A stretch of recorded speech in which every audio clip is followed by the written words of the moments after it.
Estamos de volta para a segunda parte deste jogo económico. Uma liga, a melhor do mundo, colocou o seu tetracampeão em tribunal e acusa-o de mais de uma centena de infrações de âmbito financeiro. O que está em causa e que consequências poderão sair daquele que muitos chamam de o julgamento do século. Fernando Veiga Gomes, advogado e sócio da Abreu Advogados, é o convidado desta edição do Jogo Económico. Muito obrigado pela presença neste programa. Vamos falar deste tema do Manchester City, mas também da questão de Diarra, que está a colocar aqui algumas dúvidas relativamente àquilo que será o panorama do futuro das transferências no futebol europeu. Mas para já, mencionar aqui o caso do City, que é um caso absolutamente peculiar, de um clube que é colocado em tribunal pela própria Liga, onde ganha uma série de campeonatos há uma série de anos consecutivos. O que é que poderemos esperar daqui em termos daquilo que é o conflito entre uma liga e o seu clube mais emblemático neste momento? Ou um dos seus clubes mais emblemáticos? Isso é uma questão muito complicada de responder. Temos de separar, são dois processos diferentes. Um, cuja decisão, aliás, é engraçado que este caso, tanto o Diarra como este do City, as decisões, essas primeiras, surgiram mais ou menos na mesma altura, no início de outubro. Mas falando especificamente do caso do City, por um lado havia uma ação, que essa sim foi decidida no dia 7 de outubro, uma ação do City contra a Premier League, onde o City vinha dizer que determinadas regras seriam ilegais. Determinadas regras de controle financeiro dos clubes. Portanto, um primeiro round, Um primeiro round que não foi ganho por ninguém. Aquilo ficou assim um empate. Às vezes os tribunais, os tribunais têm esta coisa de as partes vão para o tribunal, ambas querem ganhar, ou uma não quer ganhar e outra também não quer perder, depende de que lado estão, mas às vezes acontece que ninguém ganha. E foi um bocadinho aquilo que aconteceu. O tribunal veio dizer que, ou seja, aquelas regras, principalmente essas regras do aquilo que se chamam Associated Party Transaction, eles consideraram que aquilo que são os empréstimos do acionista, neste caso do acionista dono do Manchester City, o tal fundo da Abu Dhabi, que esses suprimentos não ficariam excluídos dos Associated Party Transactions. E, portanto, aí há uma vitória parcial do City, porque como não ficam excluídos, ou seja, contam para o bolo e, portanto, como há muitos empréstimos de sócios, isso, de certa forma, melhora a situação do incumprimento, ou seja, vindo a Premier League a alterar essas regras em função da decisão, isso poderá melhorar a situação do Manchester City. Outra situação diferente tem a ver com o processo, o tal julgamento do século, que são 115 infrações praticadas pelo City às regras financeiras estabelecidas pela Premier League. Uma espécie de um fair play financeiro interno da própria Premier League, que os clubes ingleses têm que cumprir, que é muito apertado, e, quer dizer, é difícil explicar, são várias infrações, muitas delas têm a ver com a recusa de prestar documentação e informação, mas são incumprimentos vários e que vêm desde 2009. O direito inglês tem essas coisas que a prescrição, 2009 aqui em Portugal já tinha tudo prescrito, já tinha tudo, já não havia processos. Mas, nem empate dava. Mas, portanto, isso são 115 infrações. E aí as sanções poderão ser várias, que vão desde multas, perdas de pontos, mais perdas de pontos, menos perdas de pontos. O Leicester e o Forest, o Nottingham Forest foram até recentemente... O próprio Everton acaba por não descer e salvou-se. Condenados com perdas de pontos, portanto pode acontecer isso. Pode inclusive levar à exclusão das competições. O direito inglês, eu volto a fazer referência outra vez, no nosso direito, no direito civil europeu, ou de origem de natureza civil, nós precisamos, para punir alguém, precisamos de que esteja prevista a sanção disciplinar. O direito inglês não é bem assim. É um bocadinho a olhómetro, como dizia o meu avô. E, portanto, inclusive, eles têm a comissão independente que foi criada, isto não é propriamente um tribunal, é uma comissão independente, tem o poder de, ela própria, no caso concreto, decidir qual será a pena adequada às infrações que vierem a ser provadas. Portanto, isto é assim um pouco estranho. isto é um julgamento, não sei bem, não é bem um tribunal, mas pronto, chamamos-lhe julgamento, num sítio secreto, que não se sabe bem onde é, só anunciam, enfim, à última hora. Sem recursos, não será bem. Okay. Essa é uma outra questão engraçada. Este processo dará lugar a uma decisão. Essa decisão, para todos os efeitos, é uma decisão da Premier League. E dessa decisão admite que haja recurso, por sendo uma decisão final, caberá recurso para, não sei depois exatamente se internamente para a Football Association, aí não sou especialista nessas coisas, mas sendo uma decisão final, seja da Liga, seja da Federação Inglesa, haverá eventualmente recurso para o Tribunal Arbitral do Desporto de Lausanne.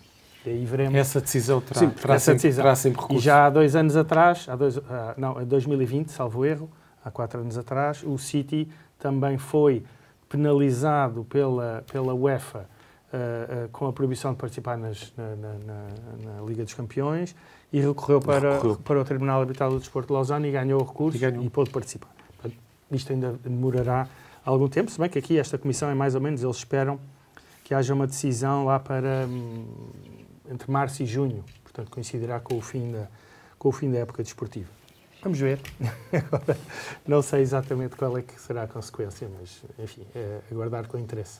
Mas, de facto, temos aqui um clube que é o Manchester City que tem subido, tem evoluído de uma forma absolutamente incrível, não é? O Manchester City, nós não temos assim uma grande diferença de idades, os três, mas o City do nosso tempo de adolescente não tinha nada a ver com este Manchester City, apesar de ser um clube com grande implementação social em história, em Manchester. Não tanto títulos, mas sim. Exatamente, e com alguma história. Sem entrar em grandes detalhes técnicos, o que é que este clube, não foi só o City, mas o City em particular, o que é que eles eram acusados de fazer? Como existem uma série de regras do tal fair play financeiro interno da Liga Inglesa, como é que eles davam a volta às restrições relativamente ao endividamento, aos empréstimos? Os clubes, como empresas, podem recorrer a empréstimos dos seus acionistas, à banca, sem número de ferramentas, qualquer grande empresa, qualquer multinacional pode recorrer. Mas como há restrições relativamente a isso, o que é que eles faziam? Eles empolavam os patrocínios, principalmente o patrocínio do title sponsor, para terem, no fundo, um coisa. E aí entramos num domínio de uma grande subjetividade, não é? Quer dizer, qual é o valor do patrocínio, o valor da camisola? Quanto é que vale efetivamente esse uma marca global? Ativo. Quanto é que vale esse ativo? É muito subjetivo e portanto, aí eu percebo a defesa também do próprio Manchester City dizendo que não, repara bem, apesar de ser uma parte relacionada, não é? Porque há relações entre o patrocinador da camisola e o acionista, enfim, mas era disso, principalmente disso que se trata, um empolamento dos patrocínios para que o clube tenha uma fonte de receita adicional e possa, dessa forma, escapar ao espartilho das regras financeiras. E neste caso em particular, a Premier League tem aqui poucas saídas em que possa sair efetivamente por cima. Por um lado, se ganha, pode ter aqui um enfraquecimento ao nível daquilo que é o City, não sabemos qual é a moldura penal que vai ser adotada. Se perde, digamos que fica provavelmente com a autoridade em jogo. Sim, e não é só isso. Estamos a falar da melhor liga do mundo. Há uma cisão grande entre os clubes relativamente a esta matéria. Há clubes que já decidiram, que apoiam o City, aqui entre nós que ninguém nos ouve, clubes que estão um bocadinho na mesma situação ou que têm o mesmo tipo de acionistas, etc. E, portanto, uma facção muito particular. Exatamente, não vou falar em clube, mas acho que as pessoas se percebem bem quais são. E que têm, no fundo, aqui um bocadinho... portanto, juntam-se às dores do City. E depois temos outros clubes que portanto, tomaram mais o partido da Premier League. Portanto, há uma cisão, de facto, relativamente a isto. E, portanto, aí vamos ver. Não é só a questão da Premier League contra o City. Há aqui também uma cisão, é uma facção dos clubes uns contra os outros. O que não é bom sinal também, ou seja, não sei para que lado é que vai cair, mas, enfim, também não sabemos o que é que a Comissão irá decidir. E há penas e penas, como eu disse, eles têm muita margem, têm muita discricionariedade na atribuição da pena. Uma coisa é uma descida de divisão, outra coisa é uma subtração de uns quantos pontos, não sabemos quantos, não sabemos se essa aplicação de pontos será feita relativamente às épocas, será só relativamente... Houve épocas em que ganharam o título por 2 pontos de diferença ao Liverpool de Klopp, por exemplo, alterar, e adiaram o título de Liverpool. Será só uma aplicação na altura em que for aplicada a sanção? Será relativamente à época 23, 24? Será, por exemplo, começar com pontos negativos na época seguinte? Certo, então, há muitas possibilidades. Exatamente. Jorge, temos aqui um caso que já falámos algumas vezes no jogo económico.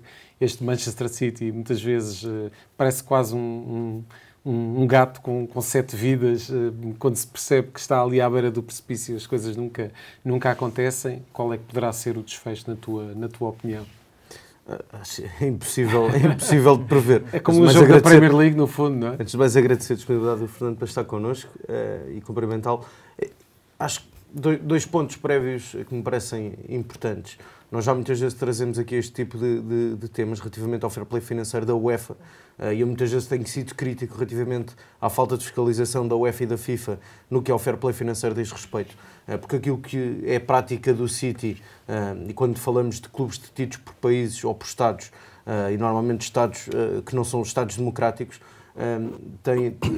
tem-se colocado isto com vários clubes em várias ocasiões. Recordar o Paris Saint-Germain naquela época de Neymar, Mbappé e Messi. Impossível haver cumprimento do fair play financeiro não fosse via injeção de verbas de marketing, cujas verbas de marketing entram por outra empresa que é detida pelo próprio Estado, o implemento que por sua vez também é o acionista maioritário do clube. E, portanto, obviamente que aqui eu acho que a UEFA, para proteger o futebol, mesmo o futebol negócio, acho que devia ser mais proativa, nomeadamente na fiscalização e na penalização e, sobretudo, acho que os próprios processos deveriam ser muito mais céleres. Neste caso do City estamos a falar de infrações desde 2009 e quando olhamos para plantéis como é o caso do City ou do Paris Saint-Germain, e há aqui uma questão, a Ligue 1 nunca, ou provavelmente não irá interpor uma ação contra o Paris Saint-Germain depois de ter perdido já Mbappé, e portanto estamos a falar da liga mais competitiva do mundo, estamos a falar de uma liga que, como o Fernando dizia, nas últimas 2 épocas já houve clubes a serem punidos com a subtração de pontos, e falamos do Nottingham Forest e também do Everton. O Everton, no ano passado, se a memória não me falha, começou a época com 18 pontos negativos, o que até punha em causa a eventualidade de conseguir a manutenção, acabou por salvar muito próximo da última jornada, mas não é só na Premier League. Isso também me parece importante deixar aqui esta referência. As regras de fair play financeiro da Premier League e da FA são mais apertadas do que da UEFA. E portanto pode haver, por bizarro, um clube que possa estar inscrito nas competições europeias e não estar em cumprimento do fair play financeiro da Premier League, porque as regras são diferentes e mais apertadas. Mas também o próprio Derby County, por exemplo, do Championship, começou uma época com pontos negativos também por incumprimento de fair play da FA. E portanto tem havido muito maior escrutínio em solo britânico do que propriamente na Europa do futebol. Isso também me parece uma nota importante de deixarmos. E deixar aqui também já uma provocação. Quando olhamos para um clube que gasta em 3 mercados de transferência sensivelmente cerca de 2.500 milhões de euros, tudo para mais e nada para menos, como é o caso do Chelsea, veremos no futuro quais é que são potencialmente aquilo que poderá vir a fazer a própria FA e a Premier League. Uhum. E de facto, Fernando, antes passamos para o tema de Arra, de facto temos aqui esta provocação do Jorge relativamente ao Chelsea, tem sido um gastar dinheiro verdadeiramente incrível. Se calhar nas costas do City poderemos ver aquilo que vai acontecer ao Chelsea no futuro, se é que vai acontecer alguma coisa. Pois, vamos ver. Isso já não é desporto, já é puramente entretenimento e negócio. Muito portanto, bem. Não tenho mais nada a acrescentar. O que diz respeito ao desporto é claramente este tema de Arra, que é pode ser de facto uma pedrada no charco ao nível daquilo que será o futuro das transferências europeias. O que é que está aqui em causa? O que é que podemos esperar em termos de mudanças mediante esta situação que foi empolada e provocada por Lassana Diarra? Pois vamos ver. Esse é um caso mais de fundo, talvez, porque toca na pirâmide de organização do futebol ao nível da FIFA e toca em aspectos muito importantes que têm a ver com a estabilidade contratual, que têm a ver com quando um jogador rescinde com ou sem justa causa, com o cálculo da indemnização e com o pagamento dessa indemnização. E, portanto, isto afeta regras muito de fundo da FIFA. O que nós já sabemos é que a FIFA já abriu uma consulta aos stakeholders relevantes para que possam dar a sua opinião, e, portanto, estamos a falar da European Club Association, a EPFL, as federações, os próprios sindicatos representantes dos sindicatos dos jogadores, etc., já foram convidados, e outras entidades já foram convidados a expressar quais seriam as alterações pretendidas, tendo em conta a decisão judicial do Tribunal de Justiça da União Europeia. Portanto, aqui, como eu disse, são regras de fundo e vamos ver qual é a alteração. Para explicar um pouco o que é que está em causa. Nós tivemos uma decisão que veio dizer que certas regras do regulamento de transferências da FIFA eram ilegais face ao direito europeu, ilegais pelo objeto, e ilegais na medida em que restringiam ou eram capazes de restringir liberdades fundamentais, uma delas o direito ao trabalho, o direito de circulação, etc. Ou seja, que os jogadores estariam ou estavam ou estiveram, ou podem estar, condicionados na sua liberdade de escolher onde querem trabalhar e como e em que condições, por existirem regras que restringiam de certa forma a sua liberdade. Ou seja, o jogador sabia que ao rescindir com um certo clube, não podia escolher livremente outros clubes no espaço europeu porque estava condicionado por algumas regras. E que regras é que são essas? Por um lado, uma regra que diz que se o jogador rescindir sem justa causa, o clube para onde ele for é solidário com o pagamento da indemnização. Portanto, isto é um aspecto que o Tribunal veio dizer que era legal face ao direito europeu. Depois, as regras que existem relativamente àquilo que se chama o período protegido. Para explicar. O período protegido é um prazo de 3 anos quando o jogador assina o contrato. Portanto, durante 3 anos ele está no período protegido. E, portanto, antes dos 28 anos e depois dos 20 anos, 2 anos. Portanto, se o jogador rescindir sem justa causa dentro desse período, pode-lhe ser aplicado ao jogador e ao clube para onde ele for sanções desportivas. Portanto, o jogador pode... Portanto, a sua liberdade está condicionada. Durante 2 anos, ele sabe, pode rescindir sem justa causa e, independentemente da questão da indemnização, ele pode ser sancionado e ficar sem jogar o jogador. E o clube para onde ele for, aliás, tem uma presunção que é ao contrário, ou seja, o clube é que tem que provar que não aliciou o jogador. Portanto, se não se conseguir provar que ele não aliciou, o clube também pode ser sancionado. Tivemos o caso aqui em Portugal, por exemplo, do Tondela. O Tondela foi sancionado com 2 janelas de proibição de inscrição de jogadores, uma sanção desportiva, e em função disso desceu de divisão, porque não tinha equipa, não pôde contratar jogadores, por causa justamente de ter contratado um jogador no período protegido.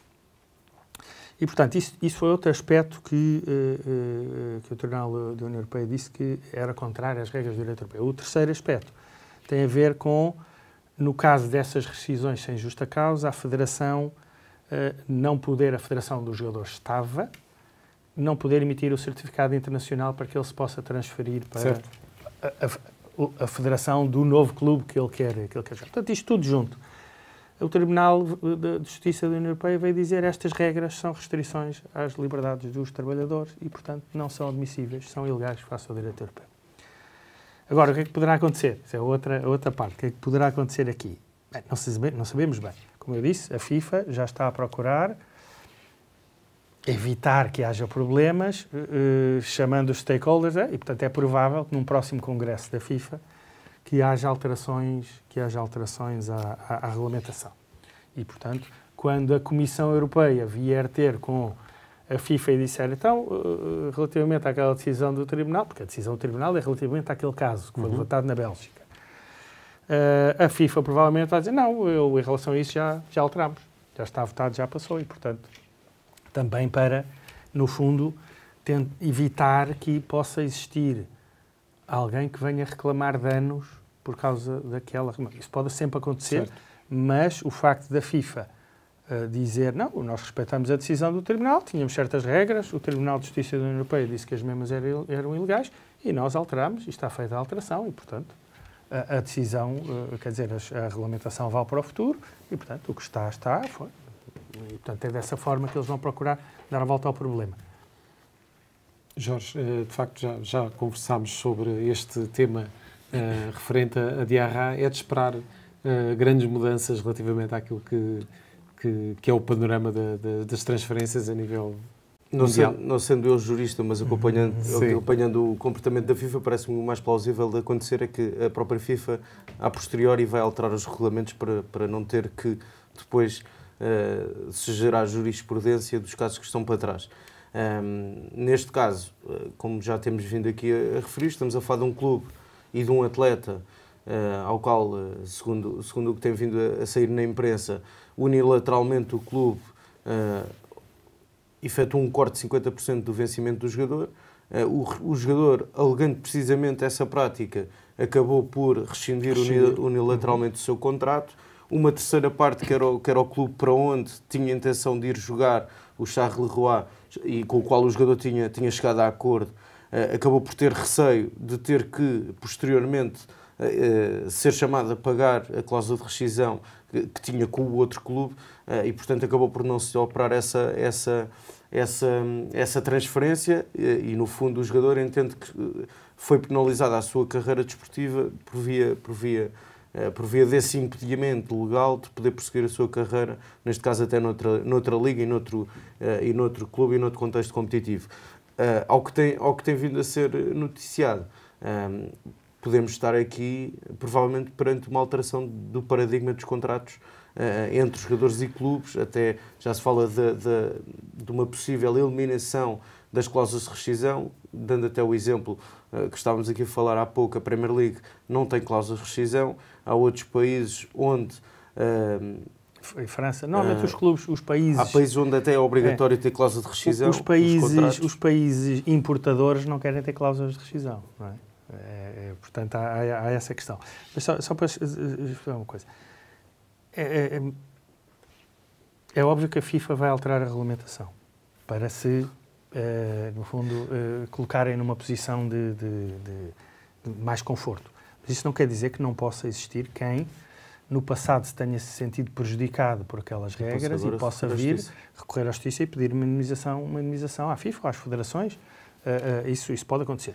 Tivemos o caso, por exemplo, do Rafael Leão, o Lille foi, ao abrigo destas mesmas regras, condenado solidariamente a pagar a indemnização. E tivemos inúmeros casos que ocorreram tanto na FIFA como no Tribunal Arbitral do Desporto de Lausanne, onde clubes foram sancionados e jogadores foram sancionados justamente pela aplicação destas regras. E, portanto, pode acontecer que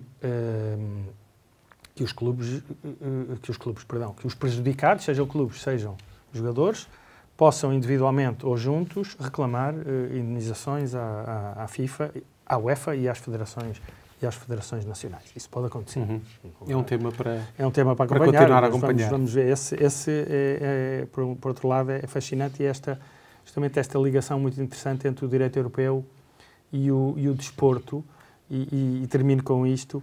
O desporto foi sempre considerado como um direito especial. E por ser especial, certas regras, como estas e como outras, por exemplo, há janelas de transferência. O jogador só se pode transferir, isso é uma restrição à liberdade dos trabalhadores. Se nós vamos começar cada vez mais os tribunais de justiça a considerarem que o direito do desporto, se quiser, que não é especial, abre-se a caixa de Pandora. Então abre-se uma caixa, quer dizer, vamos acabar com as coisas, podemos ter transferência a qualquer altura, podemos ter imensas coisas que dada a especialidade, elas são admissíveis. Não é? Esta era uma delas. Esta é mais uma que cai. A questão da solidariedade, a questão do período protegido. Portanto, ou seja, há aqui um bocadinho esta coisa. E isto tem a ver com inúmeros casos. O caso da Superliga, o caso de outros. Portanto, isto é uma mudança grande. Claro. Aqui, por aí sim, e neste casamento, entre o casamento, não sei bem se é um casamento, nesta colisão entre o direito europeu e o direito do desporto e as suas regras, etc., aqui é que está o interesse desta temática toda. E ainda estamos para ver os efeitos. Fernando Vaguei Gomes, muito obrigado pela presença neste Jogo Económico. Fechamos assim a segunda parte deste programa. Passamos para a terceira parte do Jogo Económico com as escolhas dos nossos comentadores.